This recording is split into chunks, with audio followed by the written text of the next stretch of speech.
আচ্ছা, আপনার সাথে কি কখনো এমন হয়েছে যে সিম কেনার জন্য কোনো দোকানে গেলেন অথবা রাস্তার পাশে কোনো জায়গা থেকে সিম কিনলেন, একবার ফিঙ্গারপ্রিন্ট দেওয়ার পর আপনাকে বললো যে আপনার ফিঙ্গার সার্ভারে অ্যাডজাস্ট হয়নি, আবারও ফিঙ্গারপ্রিন্ট দিন।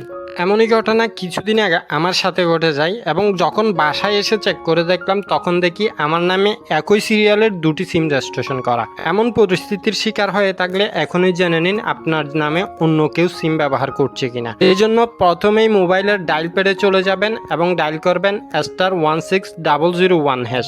এরপর আপনার ন্যাশনাল আইডির শেষের 4টা ডিজিট বসিয়ে সেন্ড করে দিবেন। এরপর ফিরতি মেসেজে আপনাকে জানিয়ে দেওয়া হবে আপনার নামে কয়টি সিম নিবন্ধন করা আছে, সবগুলি নাম্বার সহ। এখান থেকে যে নাম্বারটি আপনার অপরিচিত মনে হবে এবং যে নাম্বারটিকে আপনি চিনতে পারবেন না, সেটি রবি গ্রামীণ বাংলালিংক কাস্টমার কেয়ারে গিয়ে আপনি বন্ধ করে দিয়ে আসতে পারবেন। এমনই সব গুরুত্বপূর্ণ ভিডিও পেতে চ্যানেলটি সাবস্ক্রাইব করে রাখুন। আসসালামু আলাইকুম ওয়া রাহমাতুল্লাহ।